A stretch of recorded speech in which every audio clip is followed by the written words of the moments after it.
오늘도 지난주 성령 충만한 삶에 이어서 계속해서 말씀드리겠습니다. 어느 독일의 작은 마을에 가난한 피아니스트가 있었습니다. 그런데 정말 출세하고 싶었습니다. 많은 사람들이 인정하는 피아노 연주자가 되고 싶었습니다. 그래서 동네 사람들에게 다 알려서 피아노 연주회를 하기로 했는데, 자기가 그 당대 최고의 피아니스트인 리스트의 제자라고 거짓말을 했습니다. 실은 리스트의 밑에서 수업도 받은 적이 없는데 사람을 좀 모아보려고, 인기 얻으려고 이름을 도용했던 것입니다. 거짓말을 한 것이죠. 그래서 리스트의 제자인 자기가 연주한다고 다 오시라고. 그래서 연주회를 딱 하루 남겨놓고 있는데 공교롭게도 리스트가 독일 전역을 여행하면서 그 마을을 방문하게 된 거예요. 그런데 이 동네에 와보니 리스트의 제자가 연주회를 한다 소식을 듣고 이상하다, 이런 사람이 없는데 궁금하고 의아했습니다. 그래서 연주회를 참석을 한 거예요.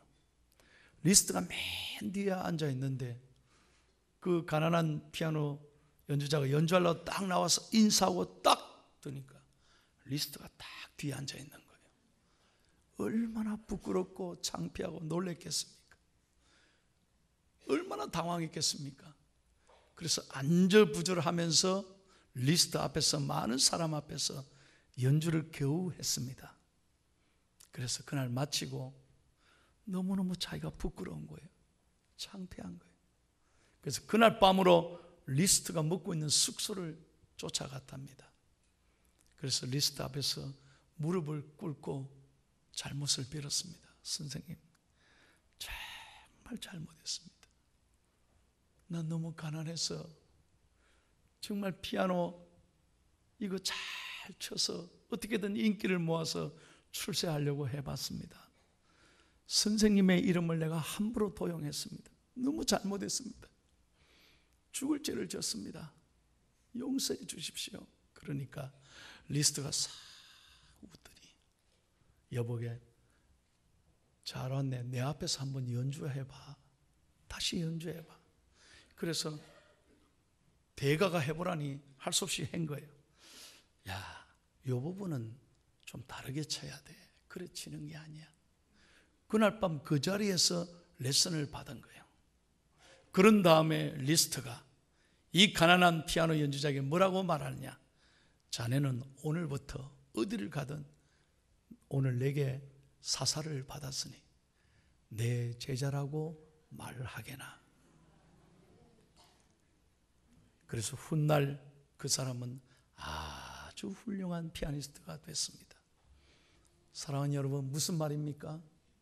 자기 죄를 깨닫고 회개하고 하나님 앞에 모든 것 나와 토해내면 하나님은 기뻐하시고 용서하시는 줄로 믿습니다. 오늘 말씀 보십시오. 에스겔 선지자를 통하여 무너져가는 이스라엘을 향해서, 저와 여러분을 향해서 에스겔 선지자가 간절한 심정으로 이렇게 말합니다. 이것은 하나님의 음성입니다. 11절 다 같이 읽겠습니다. 시작.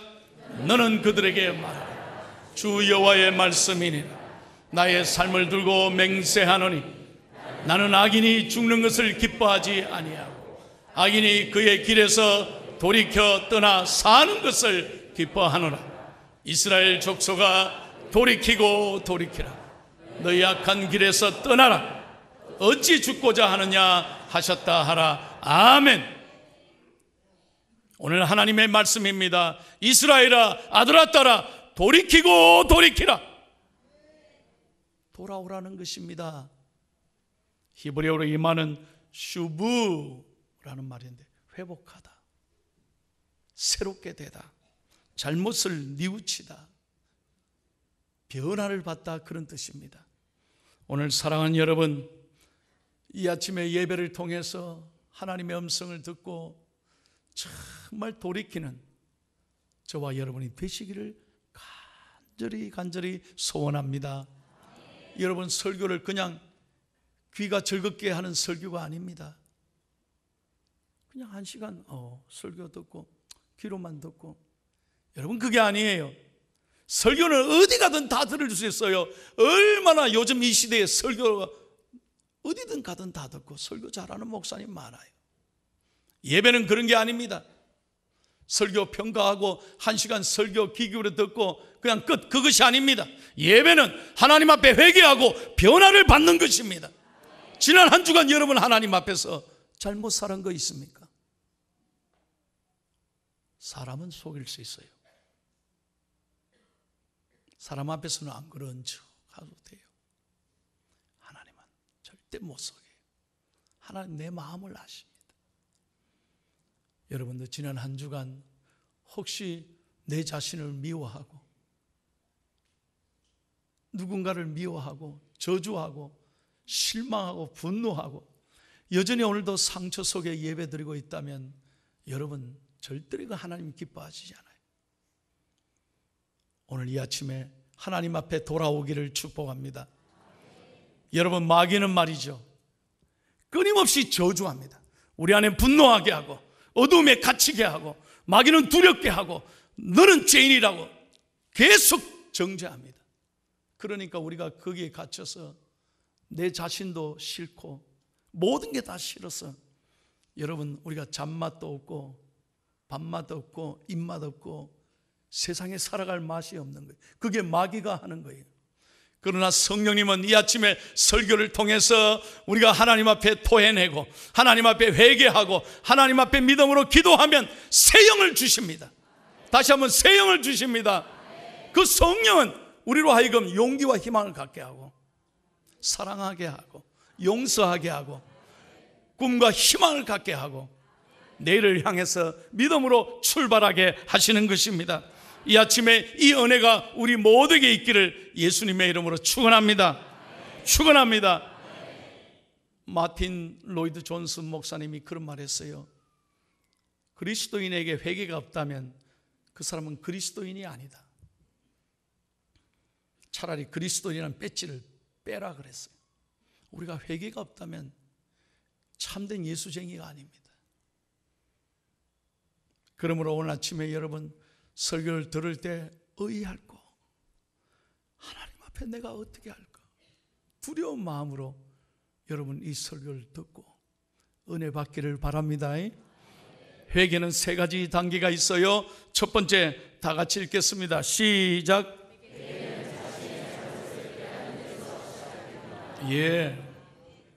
회개는 첫 번째로 내가 무엇을 잘못했는지를 알아야 합니다. 영적 각성이 있어야 되는 거예요. 그래서 설교를 통해서 정말 내가 잘못 살고 있구나, 하나님이 원하시는 게 이게 아니구나, 이 각성, 이 깨달음에게서 우린 돌이키는 것입니다. 여러분, 자기가 잘 살고 있다, 자기는 문제가 없다, 나는 다 잘하고 있다, 그런 사람은 절대로 회개하지 않습니다. 이건 영적 교만인 거예요. 이게 죄인 것입니다. 그러나 우리는 말씀 들을 때 하나님, 내가 잘못 살았습니다. 내가 부족합니다. 내가 아무것도 아닙니다.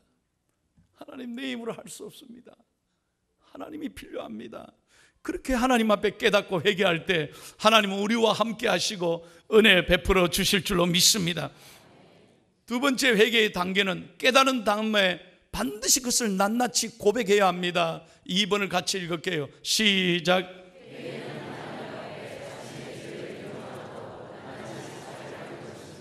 아멘. 여러분, 사람에게는 얘기하지 마세요. 제가 늘 하는 말씀이잖아요. 사람에게 얘기하면 실망할 뿐입니다. 잠시는 위로가 될지 몰라요. 그러나 내 마음을, 내 죄를 절대로 용서받지 마. 그러나 하나님 앞에 나오면 무슨 죄든지 하나님 앞에 회개하면 하나님은 용서받지 못할 죄가 없습니다. 하나님은 어떤 죄든지 고백하면 깨끗하게 용서해 주실 줄로 믿습니다. 여러분, 사람 앞에서 울면 울 일이 또 생깁니다. 그러나 하나님 앞에 울면 사람 앞에 울 일이 없어요. 뭔 말인지 알겠어요? 하나님 앞에 회개하고 울면 사람에게 울 일이 없다니까. 이런 심령 갖기를 소원합니다. 요한일서 1장 9절을 다 같이 보겠습니다. 시작. 만일 우리가 우리 죄를 자백하면 그는 미쁘시고 의로우사 우리 죄를 사하시며 우리를 모든 불의에서 깨끗하게 하실 것이요. 아멘. 하나님은 어떤 죄든지 여러분들이 자백하기만 하면, 오늘 이 아침에 설교 듣고 하나님 음성 듣고 믿음으로 기도하기만 하면 오늘 이 자리에서 하나님 깨끗이 용서 받으실 줄로 믿습니다. 금년 2017년은 종교개혁 500주년 되는 해입니다. 다시 교회가 거룩한 교회, 교회다운 교회가 돼야 되고 온 교회가 종교개혁의 정신을 본받자고 외치고 있습니다. 뿐만 아니라 1907년 평양 대부흥 운동 110년이 되는 해입니다. 여러분, 110년 전에 우리 조선을 한번 생각해 보십시오. 얼마나 가난했습니까? 110년 전에 이 조선이 얼마나 어둠이 가득 찼습니까? 모두가 다 죄악 가운데 있었습니다. 가정이 다 깨어졌습니다. 서로 미움과 다툼과 분노 속에 살았습니다. 그런데 그 평양의 대부흥운동으로 오늘 한국의 역사가 달라졌습니다. 지도자들부터 회개했기 때문에 이 하나님이 우리 민족을 축복해서 110년 만에 이렇게 우리 대한민국이 여러분 잘 살게 된 것입니다. 하나님이 원하시는 게 뭐겠습니까? 정말 하나님 앞에 지금까지 어떻게 살아오셨습니까? 하나님의 은혜입니다 하면서 정말 하나님께 감사하며 사셨습니까? 오늘 만약에 내가 주님 앞에 선다면, 천국 간다면 혹 부끄럽지 않겠습니까? 내가 주님 앞에 믿음으로 살아오면서 여전히 주님께 사랑받고 용서받았는데 내 마음에는 아직도 미움과 용서가 없고 미움과 상처와 분노와 저주가 내 마음에 가득 차다면 하나님이 기뻐하실까요? 지금까지 예수 믿으면서 여러분 누군가에게 전도하셨습니까? 한번 돌아보십시오. 아니, 지난 주간에 오히려 하나님을 사랑한다 하면서 돈을 더 의지하고 사람을 더 의지하고 자녀들 더 의지하고 하나님보다 더 재미를 쫓아서 더 살아오지는 않았습니까? 내 육신적인 쾌락을 위해서 더 누리며 즐기며 살아오지는 않았습니까? 여러분, 선교를 위해서, 복음을 위해서 눈물을 다해 기도해보고 헌금하고 선교사를 도와왔습니까? 저도 목사로서 회개합니다. 오늘의 이 한국교회 위기는 목사인 저부터 회개해요.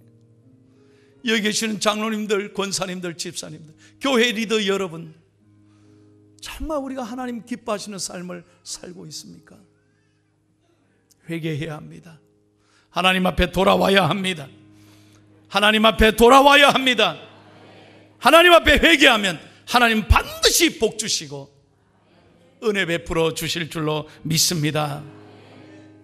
오늘 그 옛날 평양 대부흥 운동은 한 사람이 회개하기 시작해서 온 교인들이 다 회개하고, 그래서 평양이 복을 받고, 여러분 보십시오. 이 가난한 땅에 오늘 하나님이 이 대한민국을 이렇게 축복하셨어요. 여러분, 미국 다음으로 세계 선교사를 많이 보내는 나라로 대한민국을 하나님 축복해 주셨습니다. 한 사람의 회개가 놀라운 역사를 일으키는 줄로 믿습니다. 마지막 세 번째 다 같이 읽겠습니다. 시작.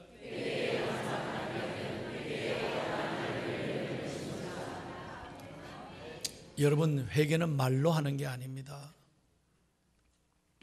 자신의 잘못을 깨닫고 하나님 앞에 토해냈다면 돌아서야 됩니다. 여러분, 예를 들어서 내가 목적지까지 가는 버스를 탔는데 놓쳤다. 그래, 목적지에 못 내리고 지나가 버리면 끝까지 가십니까? 아니잖아요. 빨리 알았으면 빨리 내려야 됩니다. 내리고 다시 돌아서서 걸어가든지 차를 타고 가야 그 자리에 가는 것입니다. 돌아서는 것, 이것이 회개인 것입니다. 그래야 삶의 변화가 있습니다. 여러분들이 오늘 깨닫고 사람들에게나 하나님 앞에 정말로 잘못한 게 있으면 하나님 앞에 회개하고 결단하고 변화받으면 열매 맺는 줄로 믿습니다. 제가 설교를 마치면서 이 예화를 읽고 참 많이 울었습니다. 그래서 마지막으로 이 말씀을 드리고 설교를 마치겠습니다. 일본 사람 얘기입니다. 어머니가, 아버지는 일찍 돌아가시고 남편은 돌아가시고 어머니가 어린 두 아들을 겨우 참 가난 속에서 키웁니다. 그런데 불행하게도 어머니가 잠깐 외출하고 돌아왔는데 집이 불이 탑니다. 그래서 어머니는 자기 집에 불타니까 어린 두 아들이 그 안에서 잠을 자고 있을 거 아닙니까? 그러니 주위 사람들이 말려도 소용없어요. 오직 자식 구하러 뛰어들어갑니다. 그 불길에 뛰어들어가서 이불을 꺼내서 두 아들을 감싸 안고 뛰어나오는데 그때 다 무너지는 거예요.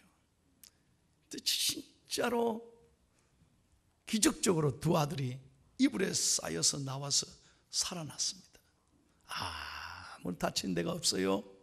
그런데 어머니는 그 불길에 휩싸여서 온몸에 화상을 입고 다리를 다쳐가지고 다리를 절단하게 되고, 그래서 평생 불구가 돼서 제대로 못 걸으시고, 이제 그러니 이 두 아들 때문에 구하느라 불구가 된 거죠. 그래서 이 두 아들을 위해서 뭐 어떻게 일을 못하니까 구걸해서 그냥 얻어서 그렇게 동네방네 다니면서 얻었고 길거리에 나가서 구걸해서 이 두 아들을 키웁니다. 이건 사실입니다. 그런데 놀랍게도 두 아들이 공부를 진짜 잘합니다. 큰 아들이요, 일본 자꾸 미국에 간다. 일본의 동경대학에 수석 입학 수석 졸업을 합니다. 둘째 아들은 와세대 대학에 수석 입학 수석 졸업을 합니다. 대단하죠? 안 대단한겨? 어떻게 그 가난 속에서 키워서요 거지 어머니의 아들이 동경대학을 수석 입학 수석 졸업합니까? 와세대 대학의 둘째 아들이 수석 입학 수석 졸업. 대단한 거예요. 그래서 어머니는 너무 감격스러워서 그 아들을 보고 싶어 했습니다. 근데 옷이 없잖아요. 냄새나는 그 옷으로 쩔뚝쩔뚝 하면서 동경대학 졸업식장을 찾아옵니다. 수위가 가로막는 거예요. 여기 동경대학 졸업식 하는 뭐 최고의 대학 아닙니까? 온 뭐 높으신 분들이 다 오는데 이 거지가 위에 올라오는. 안돼 나 가라고.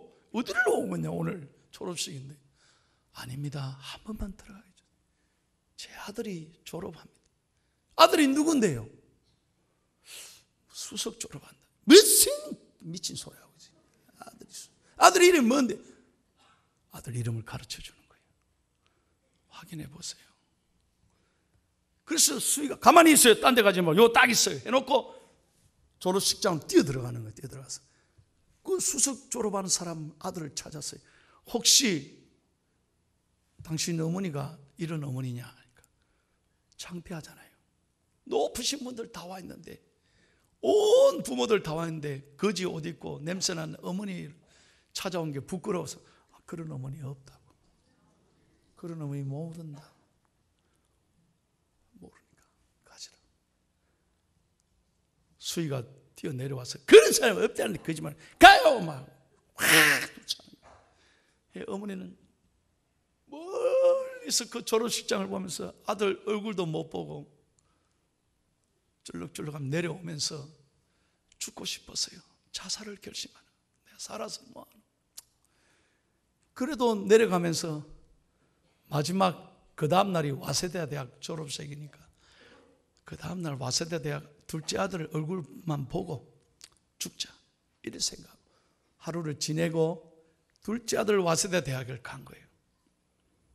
마찬가지입니다. 졸업식장이 가로막았습니다. 신랑이 하는 걸 봅니다.